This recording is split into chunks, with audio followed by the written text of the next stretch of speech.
Hey, this is Akua Gyamfi. I'm the founder of the British Blacklist. Welcome to the S.O.U.L.Fest 2020 conversation with stars of Clemency, Aldis, Hodge, and Wendell. What's happening, everybody? This is Aldis Hodge.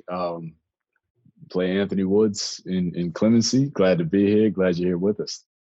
And I'm Wendell. I play Jonathan, the husband to Bernadine, who is the warden of the prison.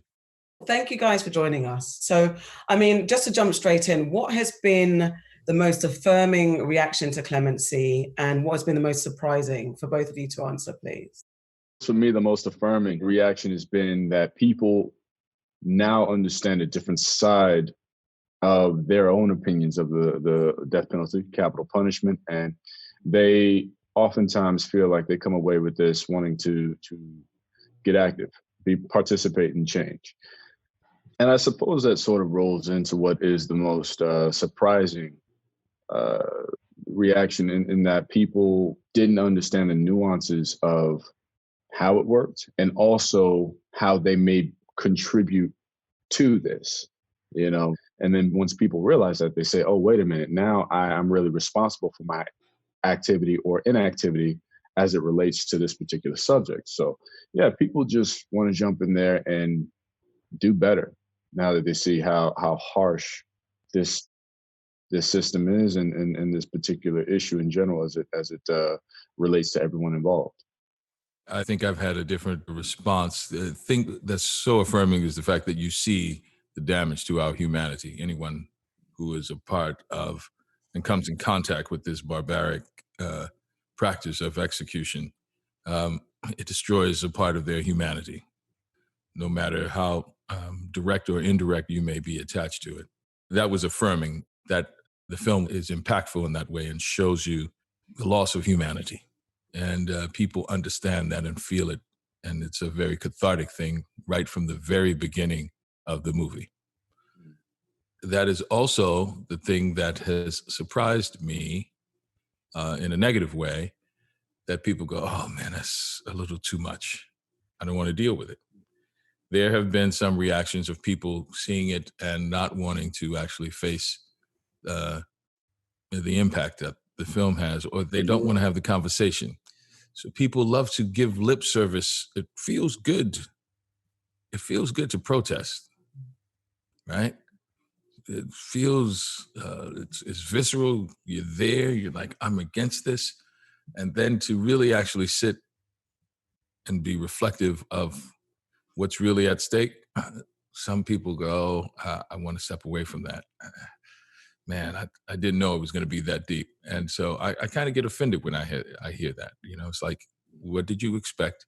And when are you going to accept the responsibility that you have a contribution to this dysfunctional paradigm? And what are you going to do about your contribution to the dynamic? I understand it offended you more than surprising you, because I think I'm not surprised that humans want to run away from something that's so challenging to how they believe, because it's quite easy. Yeah, I guess so.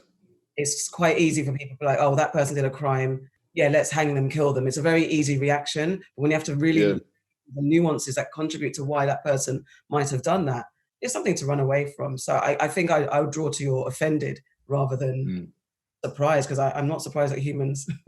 I agree. And here's the other thing. You should still have that reaction if all the above are true, No matter what the consequences that brought that person to the fact that they became this murderous person, I choose not to rationalize taking their life. What were your thoughts about the death penalty before the film, and what did the film either enhance or change about your opinions about the death penalty?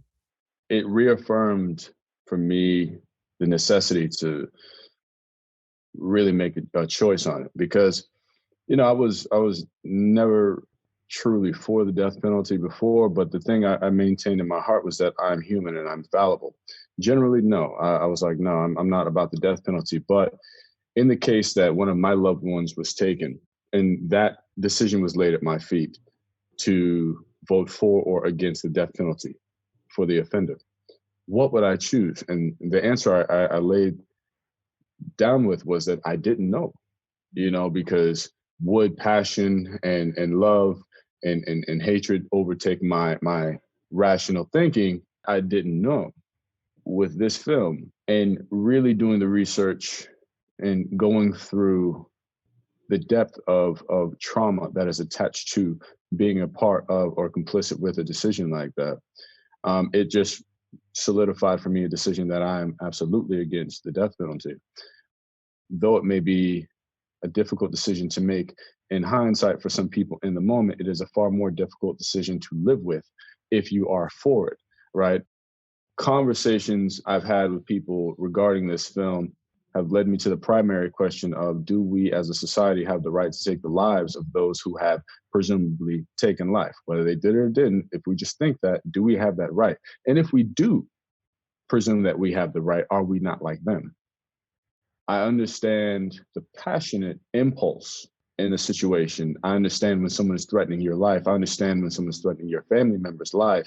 I've been in some of these situations. I understand where that fear takes over. But at the end of the day, you must go above and beyond. As my mama would always tell me, be the bigger man. It's a hard thing, but can you go to sleep at night with some bodies on your conscience?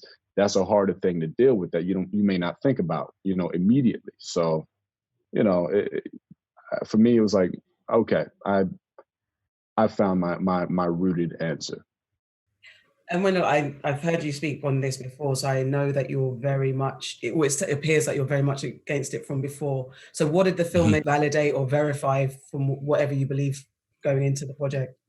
It clarified for me, I understand that impulse. As Aldis was saying, if you've taken a life, it's a part of human nature to go, yeah, take them out. They deserve to die, because how could they do that to that child? That in particular for me is always the difficult one, when I see the death, someone viciously kill a child. But what I've learned from being a part of this film and studying after we even did the film, I realized that the damage to our humanity is so great when you participate in this sort of mental and spiritual destruction that there's nothing that justifies it, right? And no matter how rational we think we are about it, it's not something that is going to bring value to you. It actually does more damage to you. So I can accept it even more in the most cruel cases, especially with death to children. That's a perfect way to sum it up, because it does desensitize us, and it pacifies us to a point where we now normalize it to say, well, I don't have to think about you as human, right? It's that there's a term brought up oftentimes regarding, racism, enslavement, these kind of things, cognitive dissonance. Right. I can remove you as a human being, presuming that I'm more than you, right? And what does that do for us later in life when it comes to judging ourselves and our own actions? Gives us almost like a godlike complex to think that we are above certain thresholds to be more than. So I think that what you said is absolutely perfect and brilliant in expressing and explaining what it is. It's damage to our humane nature. I agree. And from the UK, because we don't have the death penalty, it's always been through the lens of watching films that my opinion about the death penalty is reinforced, that I find it, horrendous, barbaric. And I have had those questions on what would I do if it was something in my world and I had to make that decision or just a personal decision to agree with it or not. So far, I haven't been able to say, yep, that person would still deserve it. But but then sometimes I feel like maybe it's easy for me to say because I'm in a country that doesn't have that as an option. You don't have to absolve your desire to see that person punished. It's just like, okay, I don't want you to be killed, but I want the hammer to come down on you. I'm just saying, take all of that and put it into something that actually can be more punitive than just taking somebody's life, because this sort of barbarism destroys us all, destroys all of our humanity. Aldis, your character, Anthony, I felt was so powerfully silent throughout this film. Your physical expressions really resonated. So I wanted to know how you and Chinonye worked on defining his character and his personality. Honestly, I think in our experience, we had far more discussions about the situation and sort of the causality. So it was more about defining his journey more than his personality. Like we never talked about whether or not he was actually guilty or innocent, because that wasn't the question we were asking. That didn't matter. We also didn't really want the audience to focus on that, because it was more about, can you see a human being beyond the situation that's presented to you? Before you're ready to judge him as a prisoner, as a criminal, as a whatever, can you see a man? Can you see a human being that deserves some sense of empathy, right?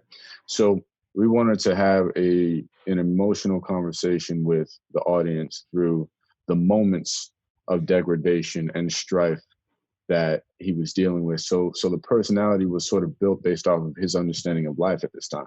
15, 16 years in isolation, very, very little hope except for that which he develops and creates and fabricates himself. The question I kept asking was, what is hope? What does it look like? And where is it? So in every scene that hope was stripped away, we first meet him, his mom died. He can't go to the funeral. Bernadine is telling him how they're going to take his life. He's like, nah, I'm about to take my own life in my own hands, because that's the only respect that I can give myself in this space. He finds out he may potentially have a family, and he's happy about that, but then he realizes the truth of that, how it's sort of ripped out of him. His only real friend at this point is Marty, and even Marty is like, man, I can't do it anymore. So in all of these moments, Anthony had to keep fabricating hope and believing in himself. In true times of peril, I think that hope is a direct reflection of our true strength as individuals, because certainly when things are not going our way, when we're not getting our way, that's one thing. And we may complain about this and that. I call it champagne problems when you have issues that you can actually manage. But in this situation, he's out of control and he still has to believe in something. And I know many people who have had those situations where they had to believe in something when there was absolutely nothing there. So the thing I kept drawing on was my definition of true strength for him, and wanting to show that true strength however he could, which was to believe in something when the world was deliberately trying to take everything away from him. I wanted him to be the embodiment of hope. I just want to add that Aldis gave one of the great performances in cinema in recent history. As students of human behavior, that's what actors are, students of human behavior. We're closer to a psychologist than anything else. And what you saw in his performance is someone who created the circumstances so strongly that it induced the behavior. He didn't have to think about how he would perform the role or how this would look on film. There's some technical aspects where you have to do the dance as a collaborator with the director and the camera person. But it's the fact that you saw in his performance an uninhibited connection to the reality of the circumstances that the man was in that translates so vividly and strongly to the audience that perceives it, because you then say, there but by the grace of God go I. No matter who you are, man, woman, young, old, from disparate walks of life. And from the minute we saw Aldis, when he walks out in that cage, I got claustrophobic. Right? And the spin of just going around and round. And I tell you that between he and Alfred, you saw two of the greatest cinema performances in recent history. And I do not say that lightly. That's so true. You don't know how much that means to me, brother, because I respect your work so much, and I respect who you are, what you've done, the doors you've opened, but the way you carried yourself and executed your roles, the tact that you bring into building and defining these people. You have something so specific and distinct because you understand the nuances of what it is. You understand the nucleus of the creative element when it comes to not just the character, but the experience of what we're trying to do as actors, performers, filmmakers, whatever. It's just artists trying to have that conversation with our audience to give them a new experience, open their minds. You are like bro, you are a maverick, and I mean that, man. Especially as me being a brother still, you know, coming up in my game who looks up to you, man. I can't tell you how much that means to me. I really appreciate that, man. Thank you. Wendell, can you give some perspective into the life of your character, Jonathan, being the husband of a prison warden whose life is spiraling out of control, and it's the ripple effects? Because I think this is the big thing about Clemency, is that it's the ripple effects. I've never once really thought about the lives of a prison warden.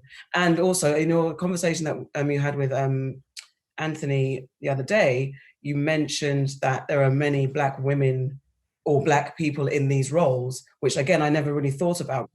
Chinoye met 5 African-American women who were wardens as they were protesting Troy Davis's execution. And that was the thing that, you know, drew her in. Immediately, you want to know these women's perspective. And I think that's the brilliant thing about just creating this story, to have this African-American woman who, you know, she's dealt with sexism and racism and all of these things to get her position, and how important it was for her to build up a career and the things that she had to tolerate as she was, I've always imagined, and as we discussed, as we built our relationship and our history, that was the focus. She was career oriented, and we didn't take into account the effects that what her career would actually do to who she was in her spirit. What we see in the relationship with Jonathan is how it's not happenstance. It's not just circumstantial. This is a direct influence on every aspect of your life. And I love the fact that even as we shot it, I came after all the work in the prison was done. So it was just Alfred and I at home doing our scenes. And so I actually didn't even get to see Aldis during the shoot. It wasn't until the film came out, we were at Sundance. I was like, Aldis, finally we meet. Yeah. It shows you the impact that it has. It was reflective of, and a metaphor for the impact that it has on someone's life. And no matter how indirect you may feel you are from that process, it destroys who you are. And that's why, even though we probably are all detached from it, it's the fact that it exists in our society makes it destructive for us. And that's what happens with Jonathan. And the metaphor of Jonathan being a teacher reading Invisible Man, which is this beautiful classic tome about the destruction of the individual because of racism, and the fact that he's reading it to students, to future generations that are going to be impacted as well. It's just a metaphor that this act that's happening is going to impact this relationship, impact this man, impact the future generations to come. It just shows you the ripple effect of it all. And it was interesting to see a Black man fighting for his relationship. Absolutely. Absolutely. I was just about to say, you know, it's a Black man fighting for his relationship, right? And the love of a Black woman, and seeing that Black love, and understanding that is also a unique challenge placed in front of us as Black lovers, that there's the element of race and the dehumanization of people because of race that is unique to our Black love. That's what I say, Black love is a specific thing, right? Mm-hmm. To all of my white friends, I say, man, this is Black love, because you don't ever have to deal with the fact that someone's going to dehumanize me in front of my woman because of race, and I have to check myself because I know ultimately if I don't, I might be killed. Then ultimately we have nothing, right? Yeah. And those moments of courage of when you decide, you know something, baby, I love you so much that you being without me is much more important reflection of our love. So I'm actually going to put this cat in check. You will not say that in front of me with my woman. I almost got killed by a police officer here in Louisiana, and I had my cousin with her 2 toddlers in the back, and he said, I'm giving you a ticket. I'm going to take you to the station and you're going to pay it. And it was bullshit, right? And I'm going, see those two kids, they're never gonna go to a police station. Never.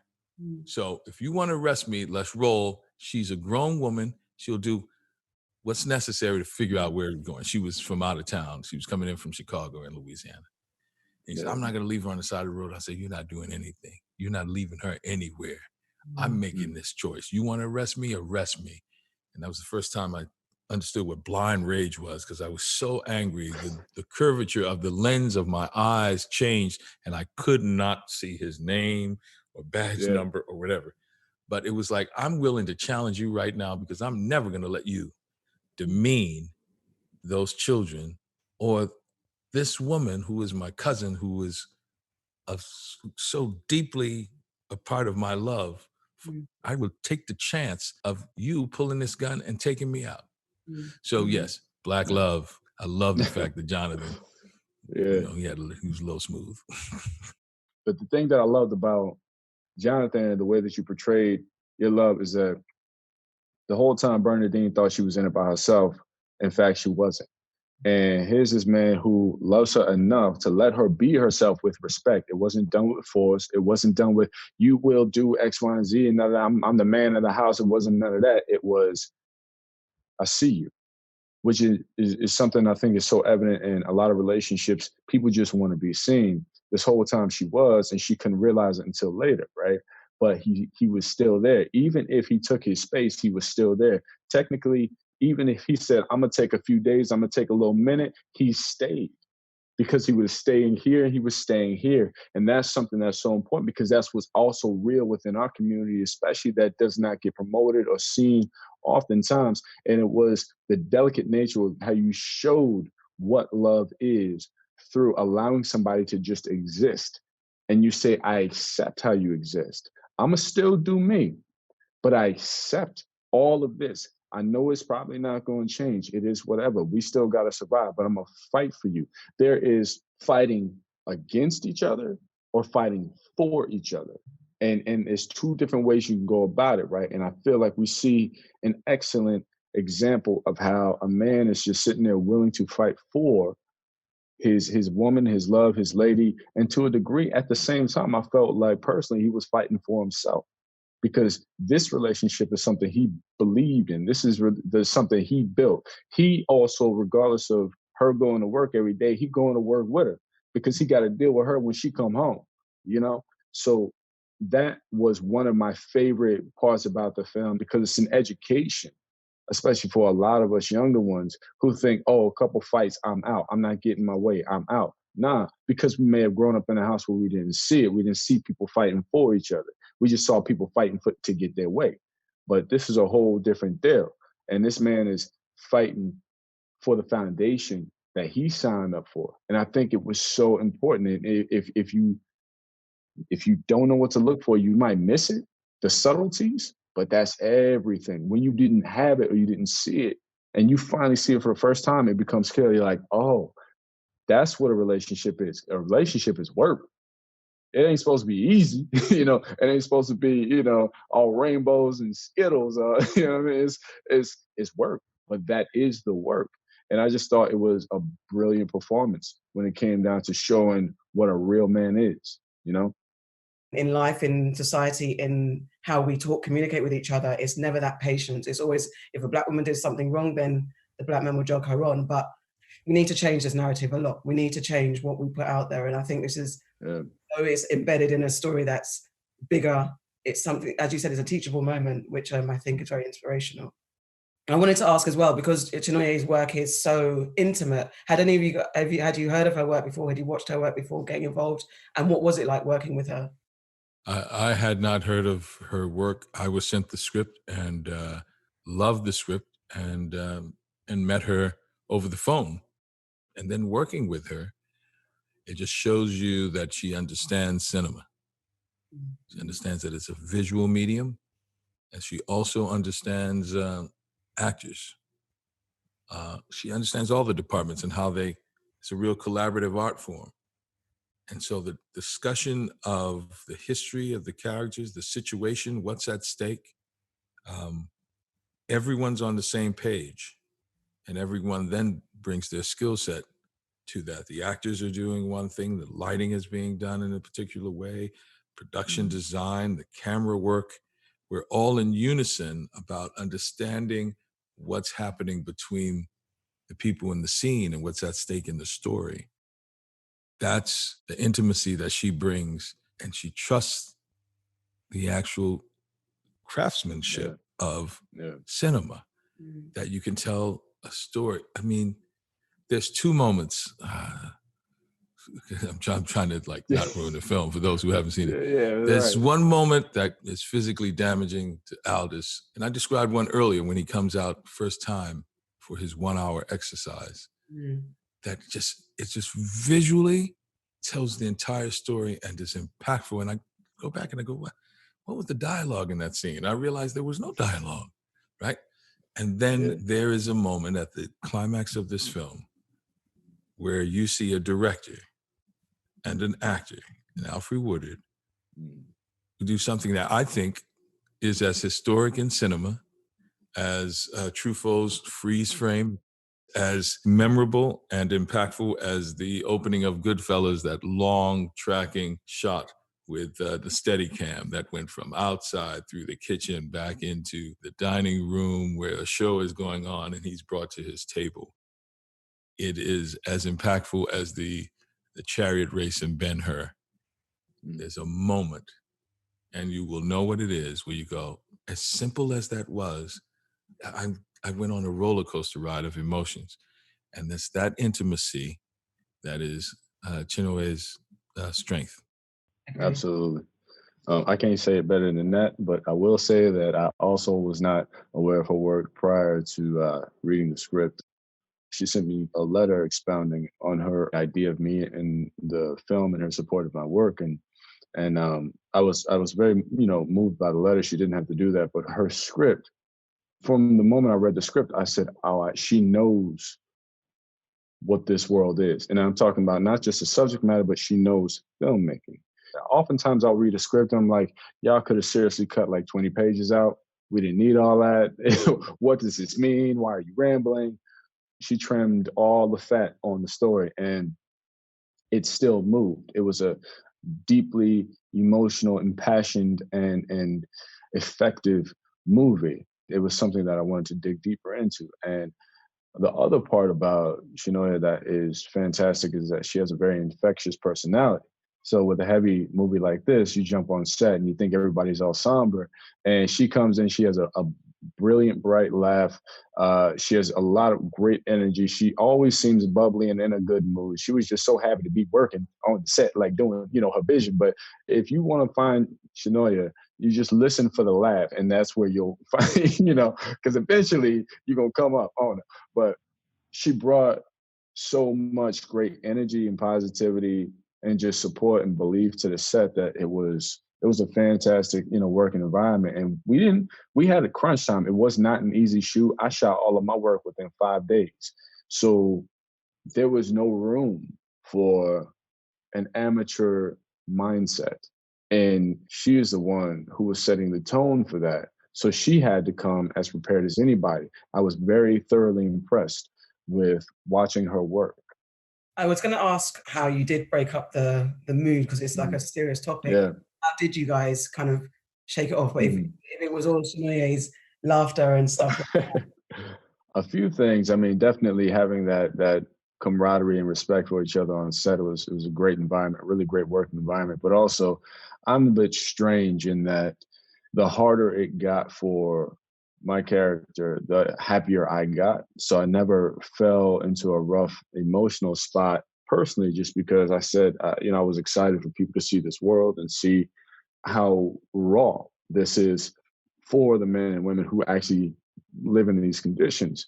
So whenever we wanted to jump into something and do another take and make it rougher, this, that, I was like, yo, let's get it. I'll wits it, because I was so excited because I knew the quality, or at least I had a thought about what the quality was that people were going to see. And I just wanted to bring it to them, So I was happy. It's strange with a film like this, but yeah, I was excited.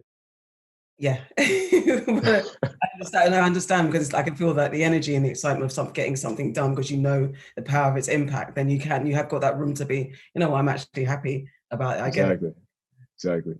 We made it an entire set debate about relationships. So all of a sudden, the Dolly grip was like, I remember one time I came home and my wife told me, as he came by. And so it was a real conversation about relationships and how we mess up relationships and how we try to redeem relationships and how we missed opportunities in relationships. It was a real interesting debate on the set about relationships. And then there would be the quiet. Mm. And then they would say, step into the arena. And all of a sudden, Alfred and I would step into the arena. It was like we are both filled with these ideas of there's something I want to explain to you about how you are treating me. So that's how we kept it light. And so it became very competitive. It actually worked for the scenes because you are then really fighting for your viewpoint. Yeah. Fighting for, what your intention is, which is, the acting 101. And so when there was a particular good take for, with my point of view, there was a cheer from one quarter of the set, and another time Alfred was like, oh, okay, turn the camera around. And then there would be a cheer from another part of the set. Miss Alfred, she was awesome to work with. Yeah, she was. As you guys have got commercial successful careers, why was it important for you guys to work on this small project for a new talent director? I always look at my career as being two parts. There's the vocation, the work itself, the thing that you're called to do. And then there's the occupation. There's business, right? Never the two meet, right? Seldom do they meet, right?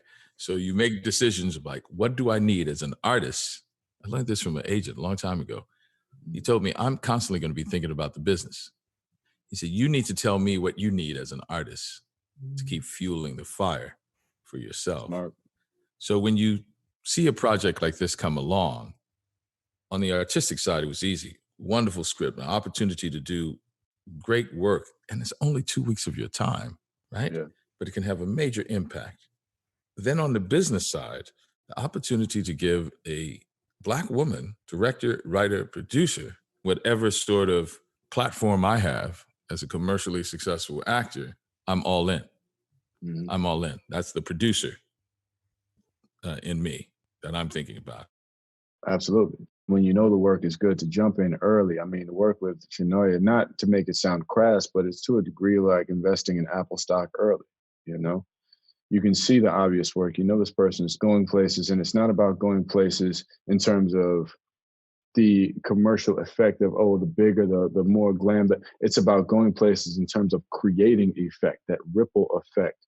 This is a movie that had resonance and had a grand potential to be a part of, or at least an asset to a very necessary conversation that was going on and that is still going on. And it was like, for me, I've tied my efforts towards effective art. Not every piece of work is going to have the same effect. Some of it is going to simply be commercial entertainment to make people laugh, or some action film or whatever. But oftentimes, when you have a chance to exercise your skills as an artist and hone your skills, really to figure yourself out. This was an opportunity, performance-wise, I had never had before. And I was allowed to stretch in a way that if I jump on a commercial project, I may not be allowed to because they may not trust me, right? Last year, I had 2 films that way. I even did a student film with a 17-year-old from New Orleans, where I am now, from my alma mater, the New Orleans Center for Creative Arts, Philip Yeoman. And that film was Burning Cane. I actually thought it was going to be a short film. And then he sent the script and I said, this is like a feature. He goes, yeah, we shot a couple of days. We just need you for a weekend.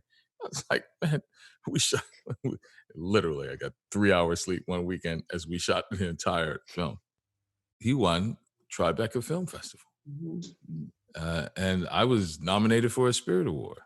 None of my commercial stuff did anything for me in film last year. And they did. So it shows you that the barometer by which you judge will be the work itself. You have to understand when you make a decision and it's purely artistic, when it's purely business, and when it's an amalgam of the two. There's something going on in the UK on the back of Michaela Cole's series, I May Destroy You. It's been groundbreaking, revolutionary, because we don't get as much opportunities to tell our stories in our way with our creative control. And she's done such a big thing breaking through the gates, because over here, again, in the UK, we're struggling with the authorities trusting us to tell our stories. You're always going to have that, no matter what. That's a challenge that comes here too. Isn't that such a contradiction? Like, I mean, I want to tell your story, but I don't think you can tell your story better than I can tell your story. Exactly. So, like, can you tell your story just my way? Like, what? We deal with that. Like, Wendell said, we deal with that far too often over here. Still a challenge to this day. Ultimately, when those gatekeepers see the audience connect to it, the first lie will be, oh, I knew it all along, right? Yeah. But then ultimately that the reality of the work moves them out of the way, moves them out of their own way. And so then, they'll be seeking it out more. You don't expect it from them, demand it from them, that they allow your voice to be heard, and I think that's the good fortune that Michaela has with that series. I was in London all last year, coming back after this pandemic leaves. And so it's great to see actors that I've worked with in it. And it's just really wonderful to see her in that position. And it also reaffirms the truth. Write what you know. Yeah, absolutely. Produce what you know. And the more specific you are, the more universal it becomes.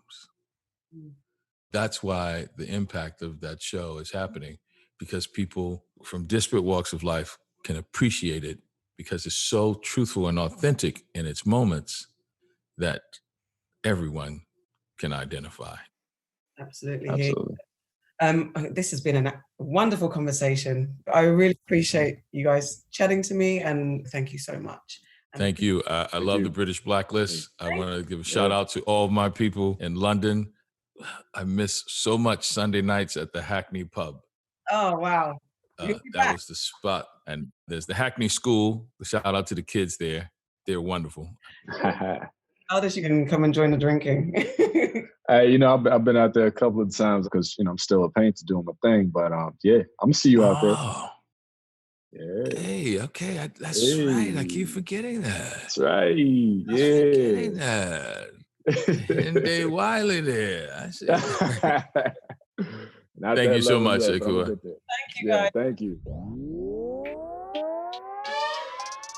That was the S.O.U.L.Fest 2020 conversation with stars of Clemency, Aldis, Hodge, and Wendell Pierce. Now, if you haven't watched the film yet, don't worry, you still can. Please go to clemencythefilm.co.uk and click on the S.O.U.L. logo. Now, it's really important that you click on the S.O.U.L. logo, because you'll be helping to support this year's S.O.U.L.Fest 2020 Film Festival.